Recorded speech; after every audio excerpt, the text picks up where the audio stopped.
Okay, so what we're going to do is go back to the last lecture video and just review E1 versus E2 mechanisms and how to predict the products of the reaction. So if I have this cyclic molecule, this cyclic halide, then the question is, what would be the major product or products if I do the reaction by E1, NH2 minus, or terse butoxide? Remembering the fact that these two strong bases go by E2. So in terms of the steps, the first thing that I do is identify the alpha carbon and now identify the beta carbons. And there are 3 beta carbons in this molecule, and now I should draw in the hydrogens if they're not there for the beta hydrogens. Okay, and remember there's two bonds in the plane, a bold and a dashed wedge, so that's how I know where the hydrogens will go. There's also a hydrogen over here on that beta carbon. So if I'm looking at doing this reaction by E1, there's no stereochemical restriction on the beta hydrogen that I can lose. Once I form the carbocation, it won't matter if the hydrogen is cis or trans because there's no leaving group. So I use E1 to determine what the possible products are. So I'm going to go ahead and write my possible products. I'll call this beta hydrogen A, we'll call this beta hydrogen B, and we'll call this beta hydrogen C. So if I lose beta hydrogen A and have this pair of electrons go here and kick off the chlorine, that's going to put the double bond here. All of the bonds in the double bond have to be in the plane. And then what's going to become like carbon C here, nothing happened to it. Okay, so there's product 1, and I'll call that product A because that was losing hydrogen, beta hydrogen A. So now let's write the product if we lose beta hydrogen B. So in other words, take this pair of electrons, move it here, kick the chlorine out. Now in this case, both of the chiral carbons that are in the molecules are not going to change. Nothing's happening to them. But now the double bond is going to form outside the ring to the CH2 group, and we'll call that product B. Then for product C, I'm going to lose hydrogen C after the chlorine has left. So again, this is E1, and I'm forming a carbocation. So now the double bond will go here. The ethyl group will go there. Nothing happened to the top chiral carbon. And I end up with product C. So the question then becomes, for E1, what's the major product of this reaction? And your choices would be A, B, C, or A and B, A and C, or B and C, or all 3 of them. So what's the major product of this reaction? When the video stops, go ahead and give me an answer. Okay, remember E1, the major product of E1 is the most stable or substituted product. That is the major product of the reaction in E1. Which one of these is the most substituted? A and C, because there are 4 alkyl groups attached to a double bond in product A, and there are 4 alkyl groups in product C. So for the E1 mechanism, it's going to be both A and C. I'll take away these. Okay. So, next reaction. NH2 minus. What is the major product if I do this reaction using NH2 minus? Go ahead and choose that answer or answers. Okay, now whenever we're doing E2, the thing we have to do is come up here and determine which of the hydrogens can become antiperiplanar to the leaving group. If they can't become antiperiplanar to the leaving group, then they will not form a double bond. So hydrogen A here is cis to chlorine. It cannot be removed by an E2 mechanism. Can hydrogen B? Yes, because when you're outside the ring, all three of these hydrogens could easily rotate to become antiperiplanar. Hydrogen C is trans to the leaving group, so it would also count. It would also be able to be removed. So in this case, the only possible products are products B and C.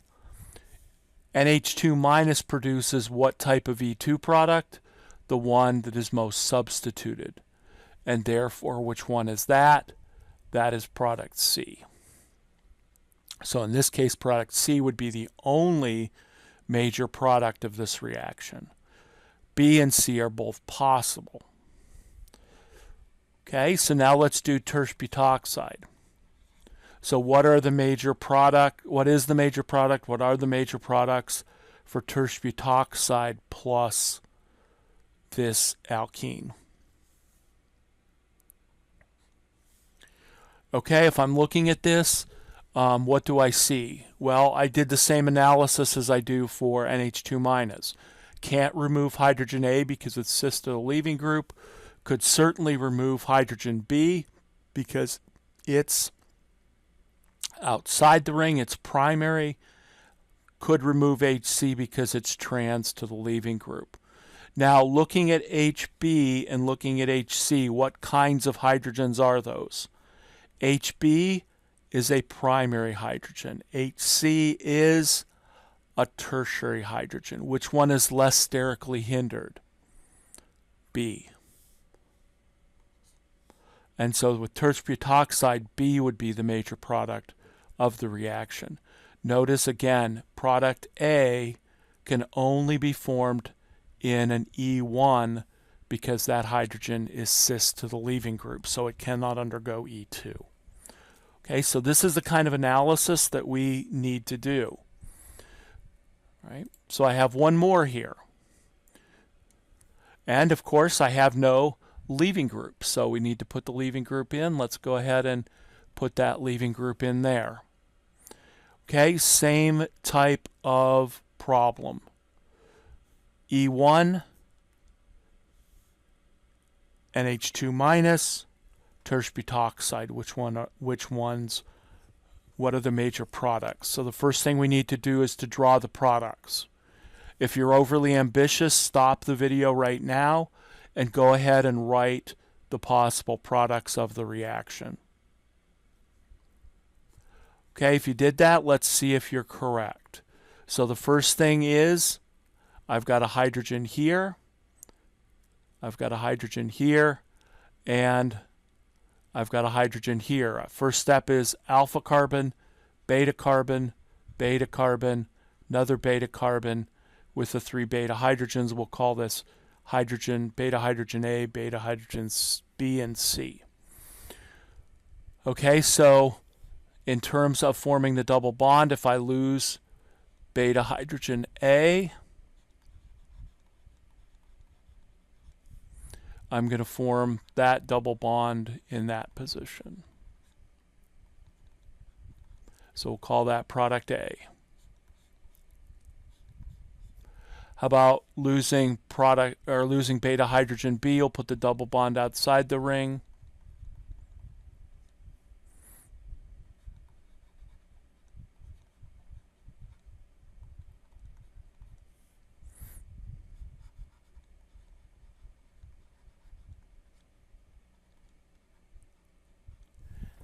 which will be product B, and then losing beta hydrogen C, we'll put the double bond there.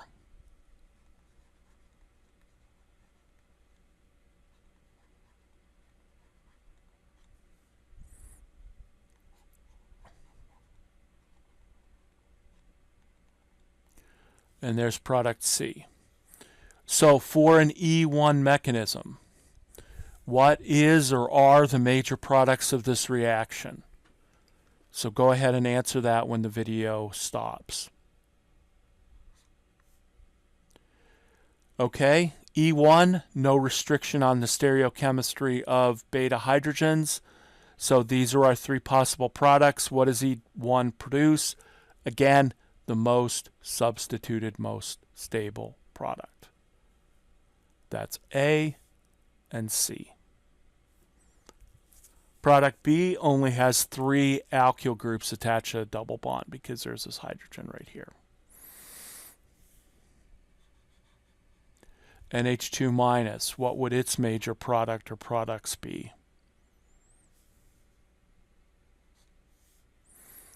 Okay, NH2 minus, we have to go back to our hydrogens.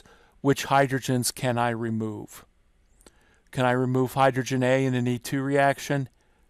In this case, no. Why not? Because it is cis to the leaving group. Can I remove hydrogen C in this case? No, because it is cis to the leaving group. Can I remove hydrogen B? Yes, because it's outside the ring and it could very easily rotate and become anti-periplanar. Product B is the only possible product of the reaction. Notice I didn't even have to analyze, is it most substituted or not? It is the only product possible because it is the only beta hydrogen that can become anti-periplanar to the chlorine. Tertiary butoxide, what's the major product of that reaction? Again, hydrogen B is the only beta hydrogen that can be removed. And so it would only be product B. Okay. All right. So again, this is integrating a E1, E2, but we have to follow our steps. For E1, E1 or E2, identify the alpha and beta carbons, find the beta hydrogens. For E1, any of the beta hydrogens can be lost.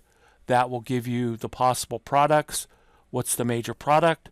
The one that is most stable, most substituted. For E2, we have to analyze each of the beta hydrogens and determine whether or not they can be anti-periplanar to the geometry, or to the leaving group. In the ring, they have to be trans to the leaving group. And then finally, once you determine what those hydrogens are, for NH2 minus, if there's more than one possible product, it's going to be the most substituted. For tertiary butoxide, it's going to remove the most accessible, least sterically hindered beta hydrogen. But again, you have to determine what beta hydrogens can be removed before you can analyze whether it's going to be more substituted product or removing the least hindered hydrogen.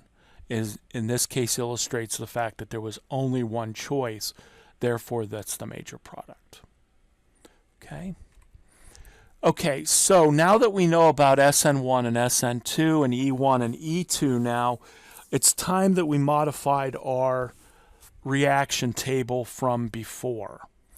And so we're going to talk about the type of halide. We're going to talk about a strong nucleophile. We're going to talk about weak nucleophiles. And now we're going to talk about NH2 minus and tertiary butoxide as our strong bases. And so we're going to go ahead and create the same chart that we did before, primary, secondary, and tertiary halides.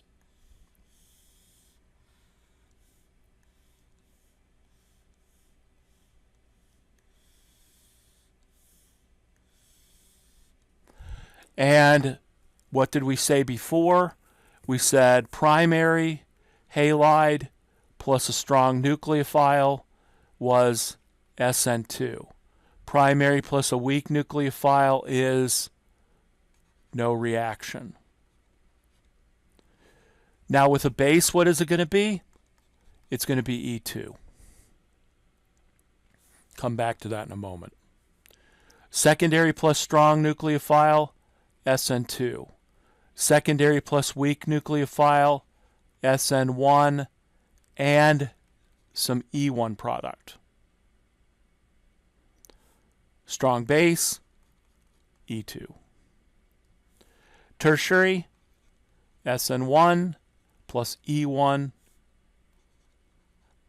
reacting with either a strong or a weak nucleophile. Now tertiary plus strong base, E2. Now you might say, what about the primary? Well, let me just show you an example of what would happen with a primary alkyl halide. Here's my primary alkyl halide, and I'm going to react that with NH2 minus. What's my major product of this reaction going to be? Well, I have to identify the alpha carbon. Here's my beta carbon. So here's my beta hydrogen. So what's going to happen? The NH2 minus is going to come in, grab the beta hydrogen, pair of electrons will move. I will kick off the leaving group.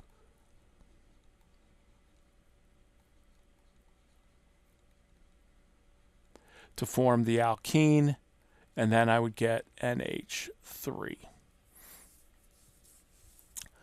The thing is, with a primary system, with the primary halide, there's only one beta hydrogen, or one beta carbon, so there's only one set of beta hydrogens that can be removed. So it makes that relatively straightforward. You might say, well, what about a tertiary? No? Okay.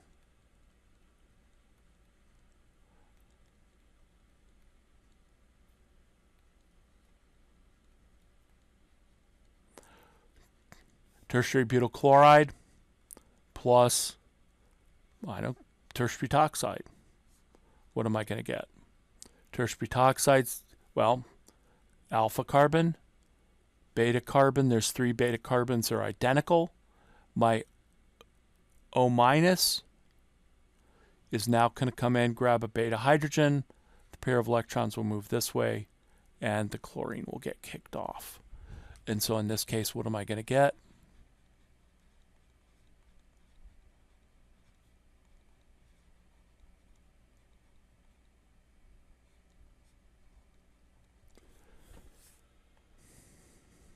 Guess I forgot my Cl minus over here. Okay, so I would get that product. So it's possible for tertiary halides to undergo E2. It's possible for primaries to undergo E2. Again, same principle. Look for the alpha carbon, look for the beta carbons, look for the beta hydrogens. In E2, you can only remove beta hydrogens that are the ability to be antiperiplanar to the leaving group. In these acyclic systems, you don't have a problem because there's free rotation to line those up. Okay, so this is sort of our modified table that we can use to predict the products of the reaction.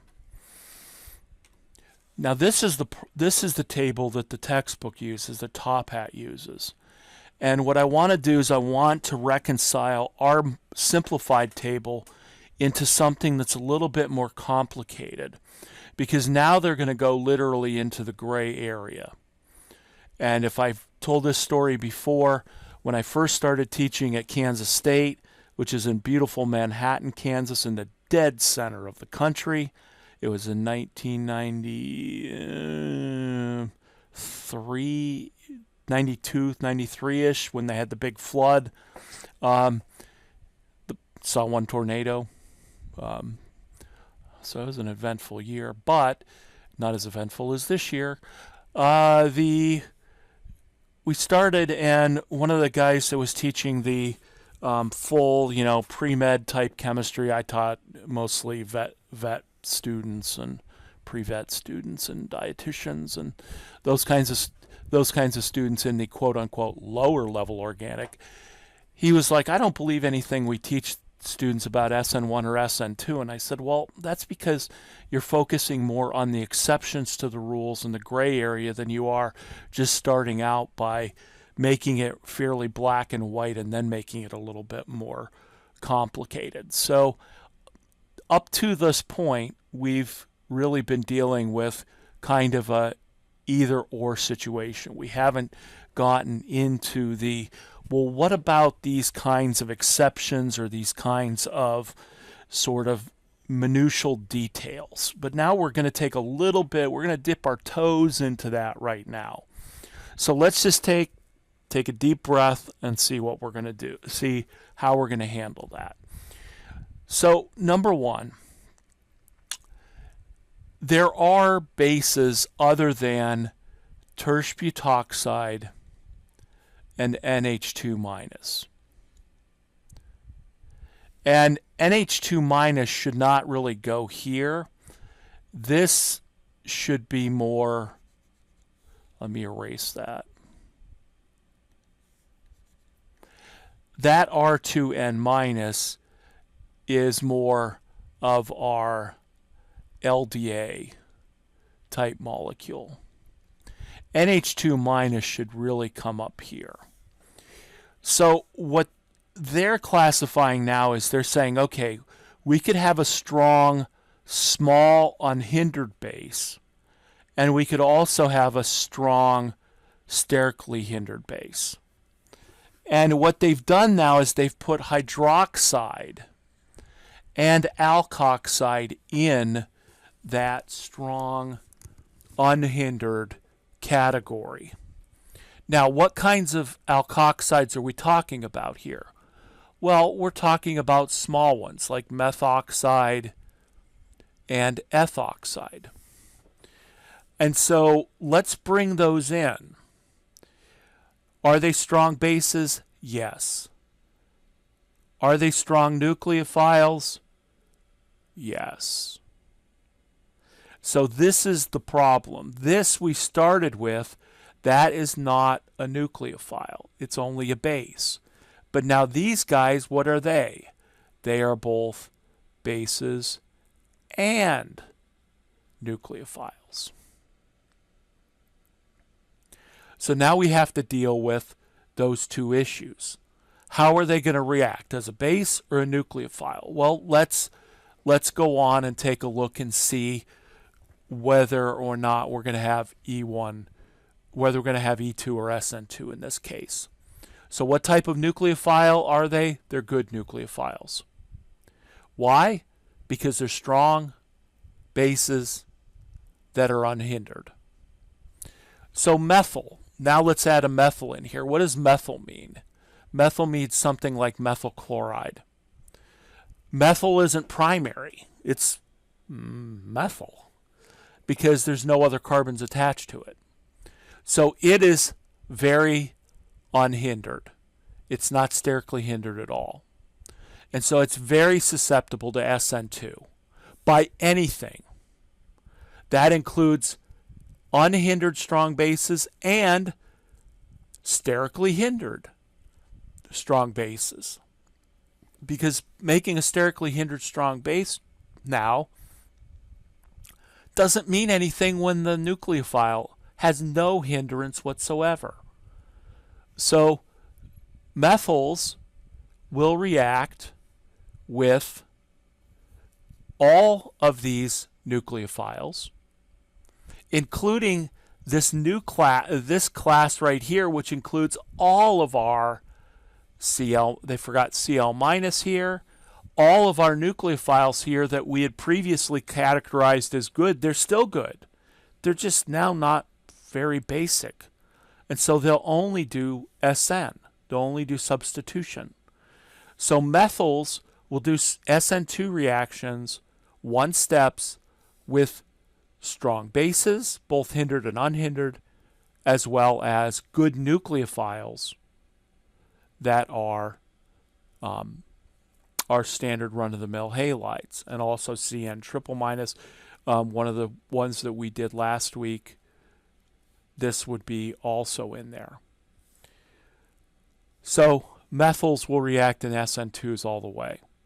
Methyls will not react with water or alcohols because those are weak, poor nucleophiles. Remember, these guys can only react with carbocations.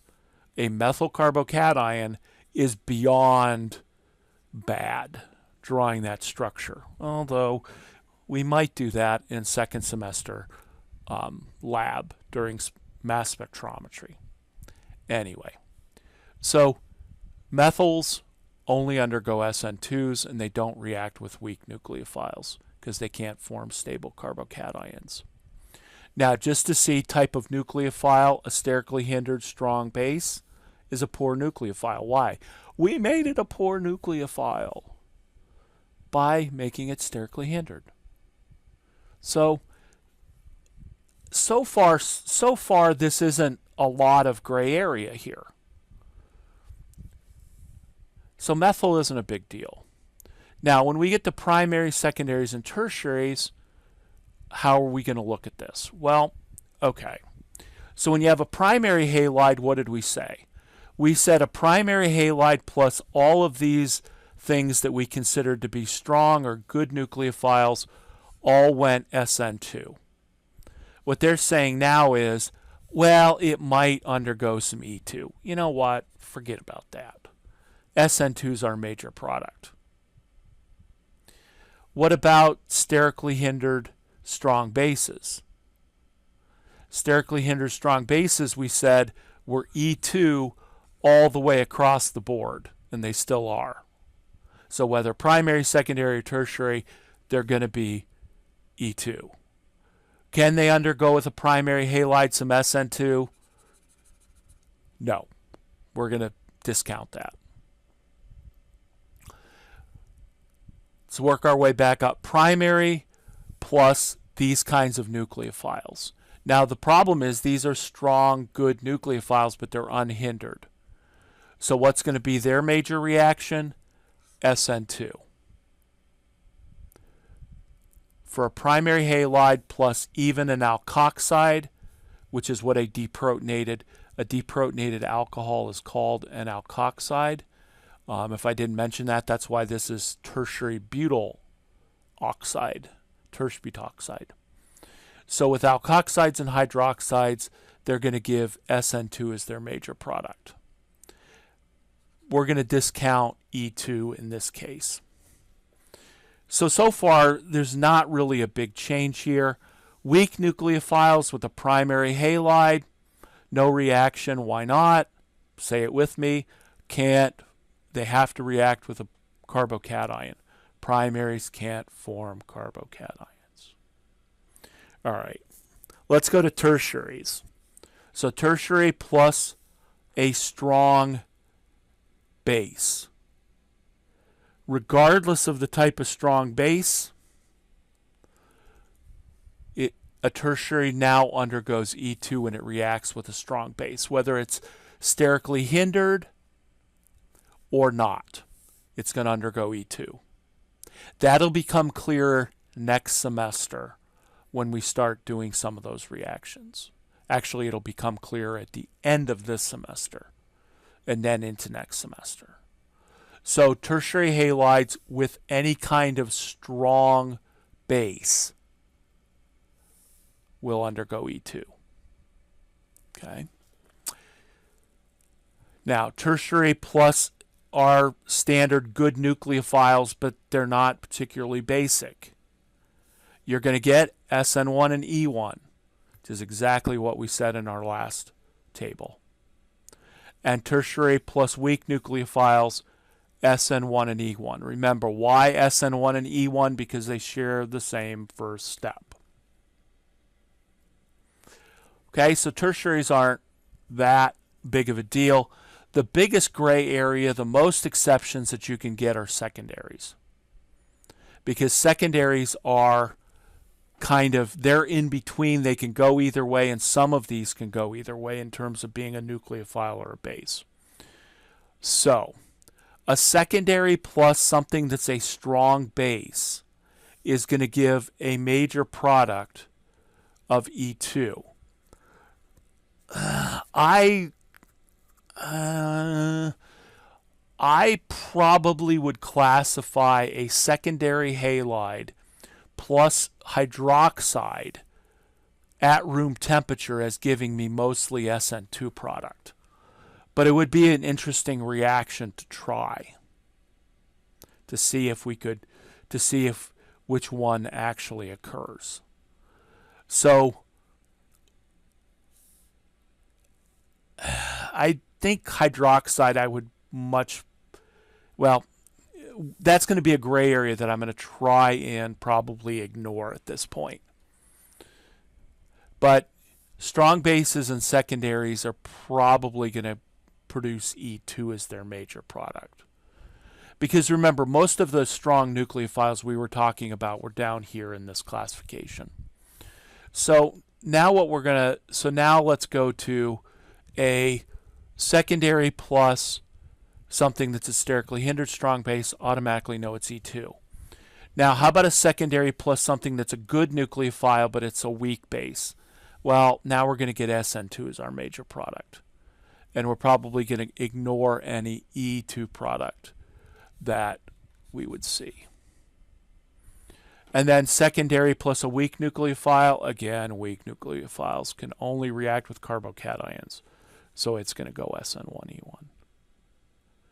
So this table actually, in hindsight, it doesn't include that much gray area.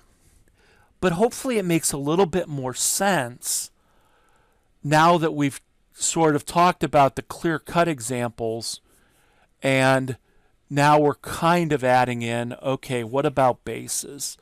And what's strong and what's weak and what's hindered and what's unhindered. To me, the biggest issue are these guys right here. These are the ones where you can get a lot of SN2 versus E2 types of exceptions, or you really don't necessarily know until you go into the lab and do it. So those are the ones that I think cause the most problems, and if we focus on those, then we'll just confuse ourselves. So for the most part, this table is exactly like the one that we drew out. Okay? So that, and we'll get a little more complex, and we'll deal with these guys. We'll deal with them at the end of this semester and also into next semester. And we'll make it very clear that when you take a methoxide or you take an ethoxide, for the most part, we are going to get SN2 depending on the alkyl halide. We'll probably get, we'll definitely get E2 when we go with a tertiary halide. Okay, but for the most part, when this chart comes up, people look at it and there's like, why do you have a different chart in the book than what we learned in class? Hopefully I've convinced you that it's not necessarily that much different. Just a little minutia that's now thrown in to make life interesting. Okay? All right, so what we could very easily do is we could say, we could take as an example problem,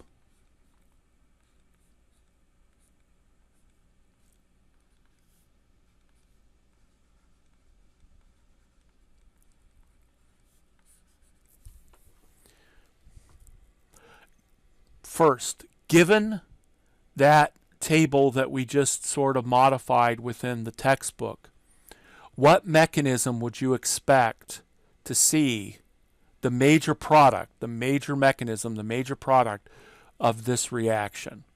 Would it be SN1 only, SN2 only? Well, sorry, I have to go back, because what would be the possibilities?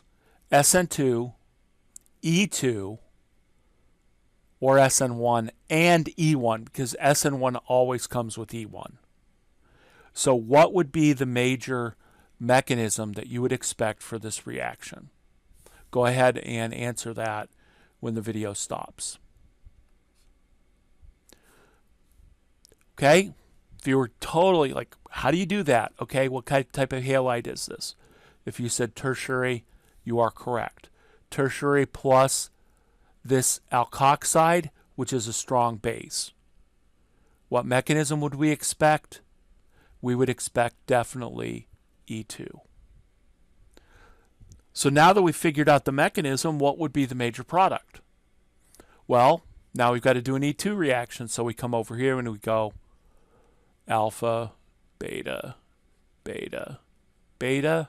There's a hydrogen, there's a hydrogen, there's a hydrogen. All right, E2. I haven't given you a stereochemistry because actually there's 2 hydrogens on each one of these carbons. So one is going to always be anti to the chlorine. And out here outside the ring, we have free rotation to put the hydrogen anti-periplanar to the chlorine. So beta hydrogen A, beta hydrogen B, and beta hydrogen C are all removable in this E2 mechanism. So what would be the major product of the reaction? Well, we got to write, first we have to write our product. There is A, there is B. Hold on for a second. If I remove beta hydrogen C, what am I forming? I'm just forming the same product as A. So I'm not going to write down product C because then I'll have to say, well, A and A is C. So this product is the same as if the double bond was formed there. If you doubt that, name them. They both are 1-ethyl cyclohexene. Okay, so these are the same. All right, so it's a sort of a gut instinct question. What do you think the major product of, well, you know what? It's not even a gut instinct question. What's the major product? A, B, both. What's the major product of this reaction? A or B or both? Okay. All right. So why did I say it's no longer a gut instinct question? You should know the answer to this. Well, if we go back to our chart, what is ethoxide? It is an unhindered strong base. It is in the same classification as NH2-. What would be the major product of this reaction? It would be the one that is most substituted. Which one of these two is most substituted? This has 1 hydrogen attached to it, and 1, 2, 3. And this hydrogen over here has 1, 2, 3 alkyl groups. They have the same number of alkyl groups. I started one of the lecture videos from before by saying it doesn't really matter if the double bond is inside or outside of the ring. Those basically have the same stability. So the major product is A and B because they both have the same number of alkyl groups. So A and B would be the major product of the reaction. Okay, so that's just an example of how we use this chart in order to predict the major product of the reaction. What we will do in the next lecture video is we will start looking at problems from Top Hat, and we'll start applying these rules to determine, okay, what is the major product of this reaction? And so we'll do that in the next lecture video and walk and talk our way through this. Each one of these problems, the first thing I'll ask you to do is to answer it, and then we'll go back and see if you were right or not. Okay? So that's what we will do in the next lecture video.